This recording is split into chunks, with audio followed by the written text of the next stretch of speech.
Mesdames, Messieurs, bonsoir. Il y a tout juste 25 ans, en 1969, voyait le jour le Centre d'action laïque, dont le souci prioritaire était de coordonner l'action de ces dizaines d'associations laïques spontanément constituées. Cette date d'anniversaire, c'est non seulement l'occasion de voir les objectifs de demain, mais aussi de se souvenir du passé. C'est pourquoi nous allons essayer de retracer en quelques minutes les événements marquants de ces 25 dernières années. Au moment même où je vous parle, et pour célébrer l'événement, le Centre d'action laïque a décidé d'ériger un monument sur le campus de l'Université libre de Bruxelles. Alors, en direct de cette inauguration, nous retrouvons maintenant directement Jean-Pierre, qui va nous faire vivre minute par minute les moments forts de cette inauguration. Jean-Pierre, je vous aperçois, vous m'entendez-vous? Allô, Jean-Pierre? Jean-Pierre? Manifestement, Jean-Pierre ne nous entend pas encore. Bien, alors nous essaierons de retrouver Jean-Pierre dans quelques instants. Nous allons passer plutôt directement à notre première séquence. On se pose souvent la question de savoir si l'on peut définir ce qu'est un laïc, et c'est ce à quoi nous avons essayé de répondre. Regardez. Être laïque, c'est un état d'esprit, c'est un choix personnel.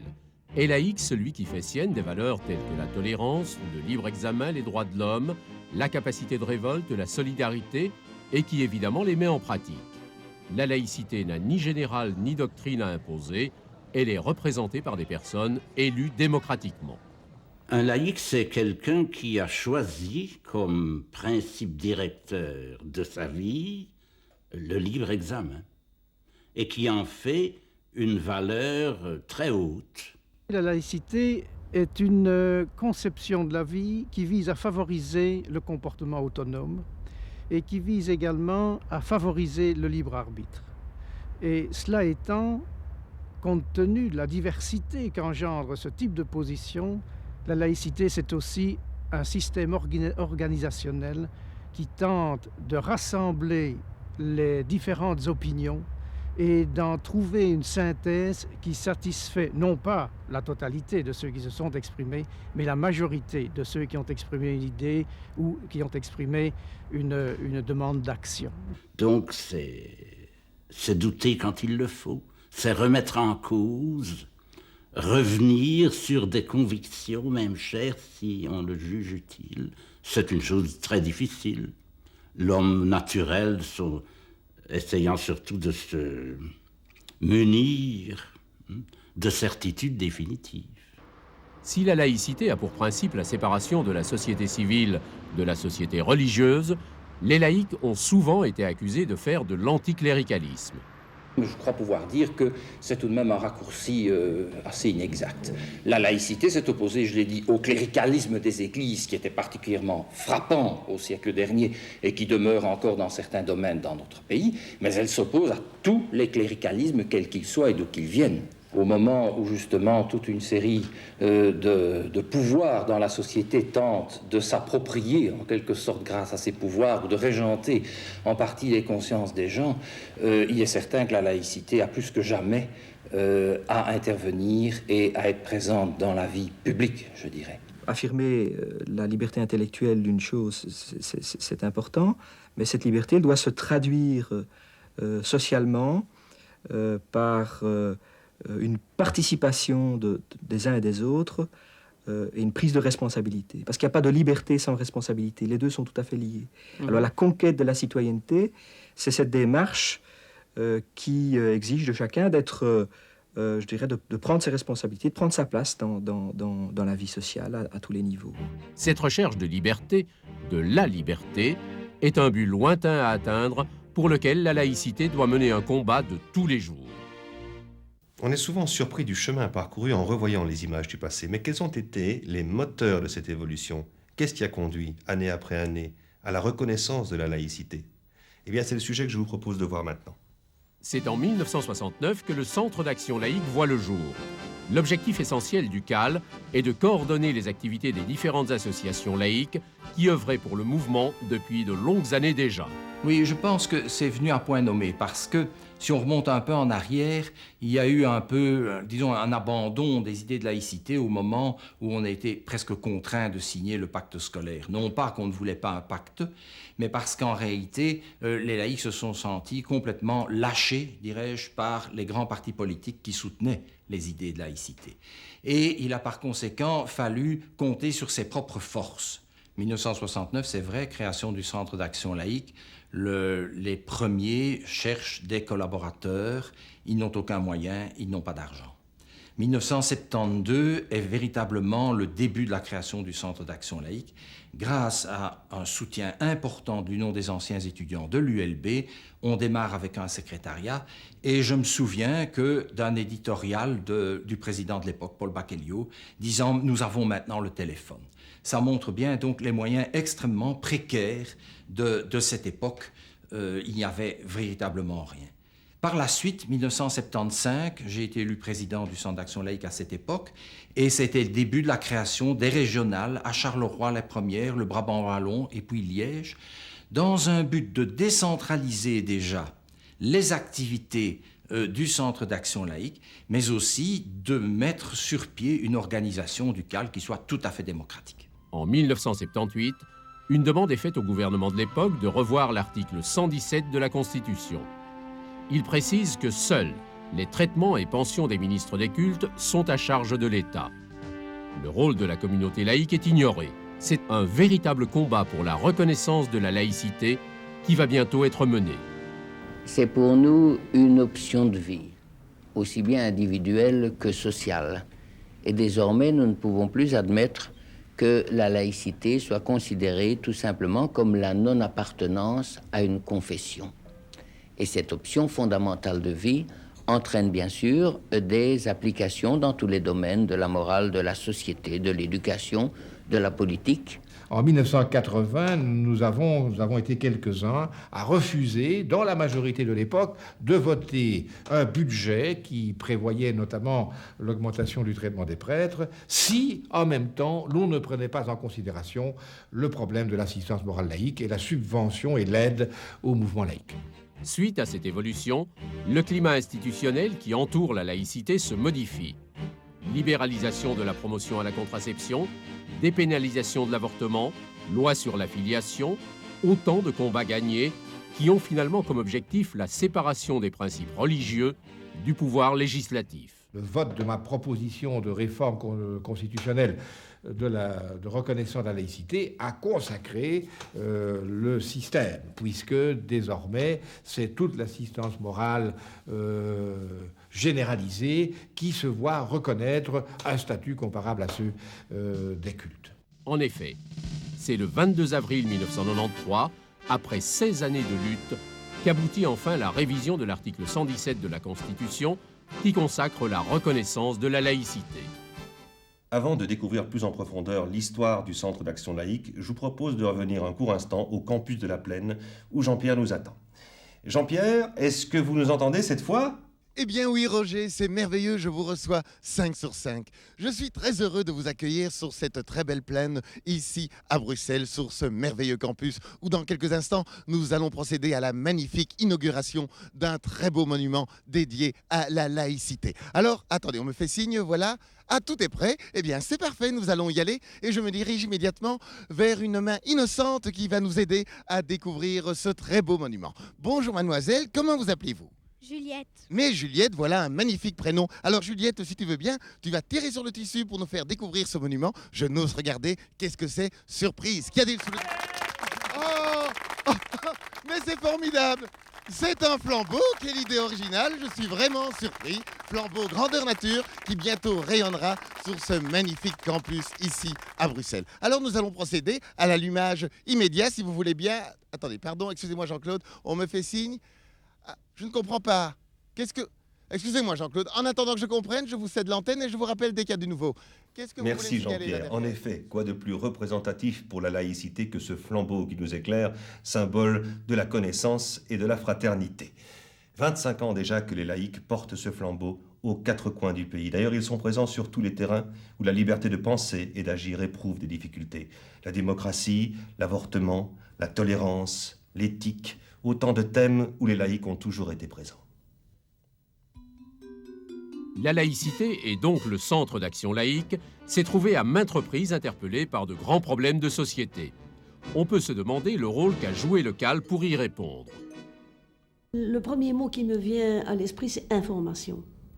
Le fait que le CAL ait des publications, que le CAL ait fait appel à ses amis compétents dans différents domaines, et que le CAL ait demandé à ses amis de s'exprimer dans ces domaines-là, d'expliquer, de donner en fait des arguments et des points de vue clairs à ses militants, à tout le monde qui l'anime, me paraît avoir été quelque chose d'extrêmement puissant.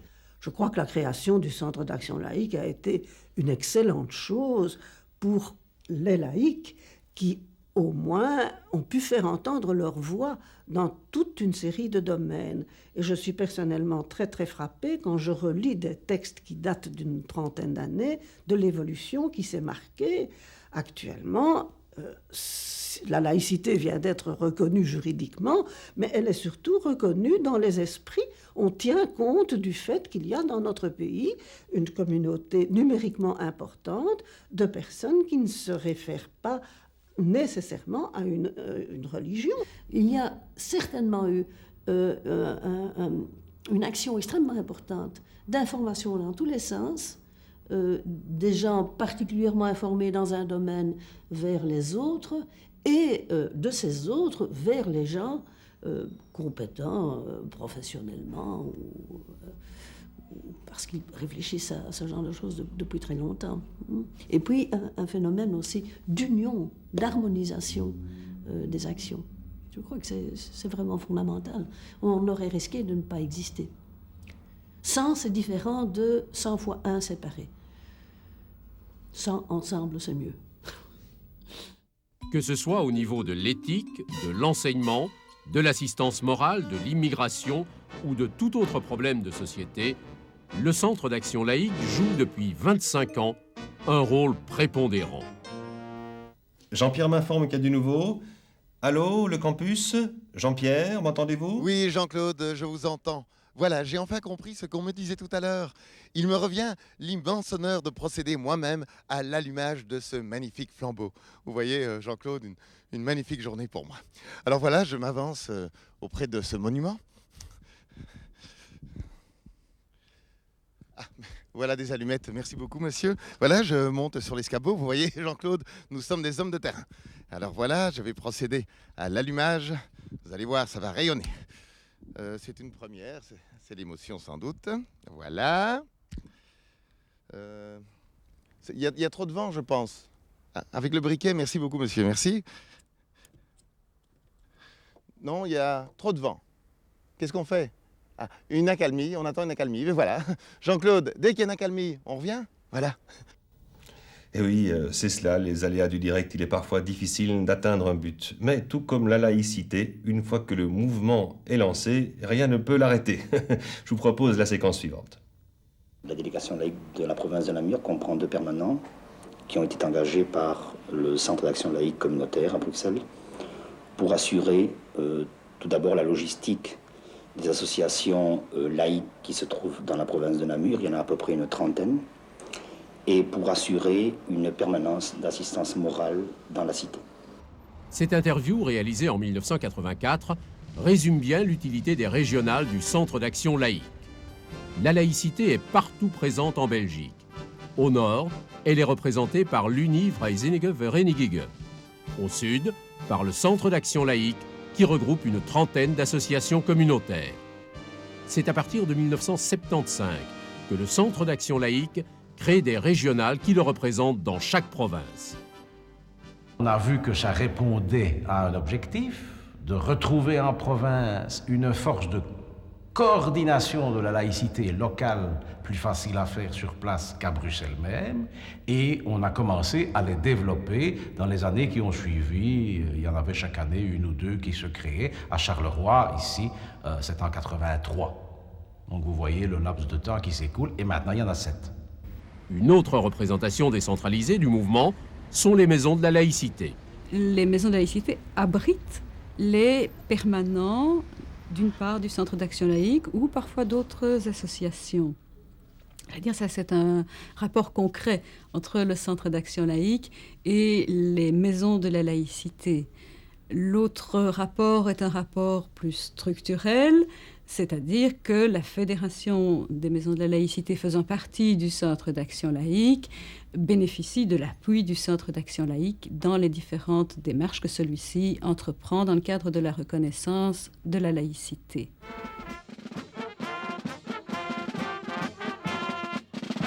Quand la première maison de la laïcité s'est créée en 1979 à Houpeil, elle permettait aux citoyens de se rendre dans cette maison et d'y échanger des informations, d'y exercer des activités. Il s'agissait, je crois, à Houpeil d'une BDTech, d'ailleurs. Et sur base de cette première expérience qui s'est faite par un mouvement local, avec l'aide des pouvoirs municipaux, d'autres maisons de la laïcité se sont très rapidement ouvertes, toujours par les pouvoirs locaux. Il y en a eu 6 en 1982, qui est la date de la fondation de la Fédération des maisons de la laïcité. Depuis 1982, il y a eu d'autres maisons de la laïcité. En 89, je crois que nous étions à 20 maisons, et maintenant, nous sommes à 25 maisons. Qui aurait pu rêver, il y a 25 ans, un tel développement de l'action laïque dans notre pays? On nous attend avec impatience du côté du campus de la Plaine, où je vous rappelle que c'est à Jean-Pierre que revient l'honneur d'allumer le flambeau. Jean-Pierre, je vous passe la parole directement. Allô, Jean-Pierre? Oui, merci au studio. Alors, comme vous le voyez, j'ai reçu une superbe torche pour mettre le feu, pour enflammer ce magnifique monument à la laïcité. C'est ému que je plonge la flamme dans la coupole. Excusez-moi, je jette un coup d'œil. Voilà, Jean-Claude, c'est allumé. Où sont les caméras, là? Où sont les caméras? Voilà, ben, à vous le studio, on revient après. Hein. On revient ici. Bravo, Jean-Pierre. J'espère que tout va bien pour vous. Eh bien, je crois que nous allons lancer le sujet sur les médias et la laïcité. Le Centre d'action laïque a rapidement compris l'importance des médias. Des efforts considérables ont été consentis, notamment au niveau de l'écrit. En 1972, l'Union des anciens étudiants de l'ULB décide de soutenir le Centre d'action laïque, pour autant qu'il fasse la preuve de son efficacité. C'était bien concevable. Alors, nous décidons à ce moment-là de créer un bulletin de liaison. Ça démarre, disons, gratuitement pour tous les responsables laïcs, et puis ça a un certain succès, de sorte que nous sommes obligés d'augmenter le tirage, de demander un petit abonnement, et, disons, au bout d'un certain temps, d'enlever tout ce qui était destiné spécialement aux administrateurs, de façon à préserver la confidentialité de certaines démarches, notamment sur le plan politique. C'est en 1987 que ce bulletin change de look et se métamorphose en un magazine mensuel, Espace de liberté. Aujourd'hui, il existe un espace différent, libre, un espace de liberté. Espace de liberté, un magazine laïque mensuel. Parallèlement à cela, la laïcité génère d'autres magazines et développe aussi le secteur de l'édition. L'histoire de la laïcité, c'est tout un programme, bien sûr. C'est l'histoire de la tolérance, c'est l'histoire de la sécularisation progressive de l'État et de la société. C'est l'histoire de toute une série de mouvements progressistes contre la cléricalisation de l'État et de cette société. Un autre média développé par le Centre d'action laïque, c'est l'audiovisuel. C'est véritablement en 1987, en collaboration avec la Confédération laïque de l'audiovisuel, que la laïcité s'équipera d'un véritable outil de production audiovisuelle qui coproduira notamment des émissions avec la pensée et les hommes. La pensée des hommes s'est fondée en 1954 à l'initiative de Robert Hamed, aujourd'hui disparu, et qui a été un grand pilier de la laïcité jusqu'à la fondation du CAL. Au départ, c'était une émission de radio, elle est devenue très vite une émission de télévision, et fait exceptionnel dans l'histoire des institutions belges, c'est le conseil d'administration de l'INR, ancienne RTB, qui, service public, a reconnu une égalité de droit aux tendances religieuses catholiques et aux tendances laïques. Égalité de droit dans le nombre d'émissions, dans le financement des émissions, dans la programmation et ainsi de suite. Les médias sont la base même de l'information. C'est en les utilisant à bon escient que la laïcité favorisera la diffusion de son action. Bonne nouvelle, il semble qu'au campus, tout soit rentré dans l'ordre. Allô, allô? Allô, Jean-Pierre? Allô? Est-ce que la régie pourrait me passer le campus, s'il vous plaît? Allô, Jean-Pierre? Allô? Je pense qu'on va laisser à Jean-Pierre le temps de se remettre de ses émotions et on va passer directement à la séquence souvenir.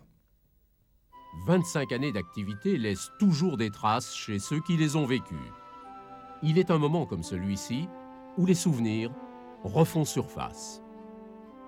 Lorsque pour la première fois, à l'initiative d'un ministre CVP, il y a eu en Belgique des assises générales nationales de bioéthique, ces assises ont été préparées par des commissions. J'ai fait partie d'une de ces commissions et pour la première fois, je me suis retrouvée donc avec des gens d'horizons extrêmement différents, du point de vue philosophique et du point de vue professionnel. Et les mésententes à propos du statut de l'embryon étaient considérables, au point que, à un moment donné, les laïcs, qui étaient minoritaires, sont partis en claquant la porte. Et le souvenir que je veux évoquer est que nous avons été rattrapés dans le couloir par 2 médecins catholiques âgés, nous suppliant de revenir en séance, nous suppliant de défendre notre point de vue pour que eux, médecins catholiques, puissent continuer à effectuer leur métier dans des conditions, leur métier de gynécologue, d'accoucheur, dans des conditions humainement supportables. Dans le courrier des premières années, de 54 à 60, il est arrivé que beaucoup de personnes m'appellent mon père. Et une de nos amies collaboratrices, grande laïque engagée, Marthe de Meulebrouck, a un jour été interpellée sur son incroyance par son marchand de journaux qui disait « Mais enfin, Vanout, il est catholique ?» « Comment Vanout est catholique ?»« Mais oui, il parle toujours du bien. » Au moment où nous étions au plus fort des débats avec le ministre de la Justice pour obtenir ce qui est par la suite devenu une loi de subvention au Conseil central laïque, qui est la loi de 1981, qui était vraiment la première loi qui nous a donné des moyens un peu plus importants. Et nous étions, mon collègue flamand Robert Dill et moi, dans le bureau du ministre de la Justice. Et pendant que nous discutions de tout ça, nous voyions l'un et l'autre une petite souris qui montait le long du rideau. Et le ministre qui essayait de suivre nos regards pour voir ce qui se passait et qui ne voyait jamais sa souris. Et nous nous disions, mais si les dossiers que nous remettons au ministre maintenant vont périr sous la dent de la souris, nous avons vraiment peu de chances d'aboutir. Eh bien, la souris n'a pas tout mangé et nous avons eu la loi de 1981. En 1973, lorsque le docteur Peirce a été arrêté, il y a eu une manifestation émouvante à Namur pour le soutenir, pour le défendre. Et cela se faisait dans un contexte très tendu. Et un homme était sur le cortège qui attendait, et que j'ai accueilli à ce moment-là, qui attendait que le cortège arrive, c'était le chanoine de Locte. Prêtre éminent, personnalité religieuse d'envergure, et qui venait dire sa sympathie et sa solidarité avec un homme qui s'était engagé dans un combat qui était profondément condamné par l'Église catholique d'alors, et d'ailleurs par celle d'aujourd'hui toujours. Le mouvement laïque se doit d'être attentif à l'évolution de la société, la disparition des frontières, la sauvegarde de la démocratie, les transformations socio-politiques, le respect du citoyen, autant d'enjeux où la laïcité doit être constamment présente. Notre société se transforme, évolue. L'unification de l'Europe fait partie de notre avenir. Mais dans cette Europe, que deviennent les dizaines de millions d'individus, de citoyens. En pratique, l'Europe du citoyen, c'est la base de l'Europe elle-même. Il n'y a pas d'Europe s'il n'y a pas d'Européens. On ne peut faire exister une entité particulière que l'on appelle l'Europe ou n'importe quoi d'autre que si des gens se sentent membres de cet ensemble et que donc cela dépasse purement et simplement une question pratique et technique. Et les gens ne comprennent souvent pas, naturellement, en quoi ils font partie de cette identité. J'ai de grosses craintes que l'on passe à côté de la montre en or, pour parler de manière quotidienne. Je crois que bien des choses sont à portée de notre main. Si nous faisons taire nos réflexes nationalistes, isolationnistes, frileux, il faut comprendre qu'il n'y a pas d'autre voie d'avenir pour notre continent que l'unification européenne la plus complète, la plus large, la plus vivante possible. Quand je dis la plus large, je veux dire qu'elle doit s'étendre bien au-delà de notre petite Europe occidentale. Si on ralentit les choses, moi j'aurais très peur que l'on rate tout à fait l'opération. Dans cette Europe du citoyen, la laïcité a un rôle prépondérant à jouer. Donc il est évident que s'il n'y a pas cette acceptation de l'autre, eh bien l'Europe est tout à fait impossible. C'est d'ailleurs en quoi, à mon avis, le pari de l'Europe est si important, au-delà même du problème européen. Il signifie que les hommes acceptent leurs différences et acceptent de gérer leurs différences de manière démocratique entre eux, tout en s'acceptant mutuellement. C'est probablement la plus grande révolution culturelle que l'histoire ait jamais connue. Jusqu'à présent, nous avons surtout accepté que l'autre reste l'autre à condition qu'il soit dehors. Maintenant, l'autre, il n'est plus dehors, il est dedans. Alors, c'est évidemment que c'est là qu'il y a des phénomènes de racisme, de xénophobie, etc. Parce qu'aimer son prochain quand il habite à 10 000 km et vous ne le voyez jamais, ça ne demande pas beaucoup d'efforts. Hein. Mais quand il était votre voisin de palier, que ses décisions influent sur les vôtres, alors l'acceptation de l'autre et l'ouverture sur l'autre devient plus difficile. J'espère de toutes mes forces que si on parvient vraiment à prendre conscience de l'enjeu, si on parvient à resserrer les liens entre les différentes familles culturelles et entre les différentes familles de convictions humaines, je crois qu'on peut vraiment rétablir la situation et qu'on va tourner la page du siècle du millénaire et que vraiment on va tomber dans un monde nouveau. Un monde nouveau, ça ne veut pas dire un monde parfait parce que je crois que tout sera toujours à retravailler et à recommencer, mais un monde où on sentira tout de même qu'un pas important a été franchi. C'est mon espérance. La laïcité ne prétend pas détenir la vérité. Tolérance, démocratie, respect de l'autre, acceptation de la différence, vraiment, il n'y a pas de doute. La laïcité est bien l'avenir de l'Europe. Au cours de cette émission, nous avons essayé de brosser le portrait de 25 années de laïcité. L'engagement de ces multiples associations groupées autour du Centre d'action laïque pour faire progresser leurs idéaux dans un esprit humaniste. Je suis bien d'accord avec vous, Jean-Claude.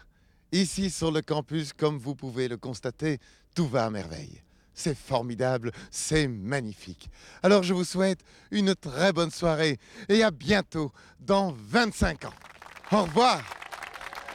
Merci beaucoup. Au revoir.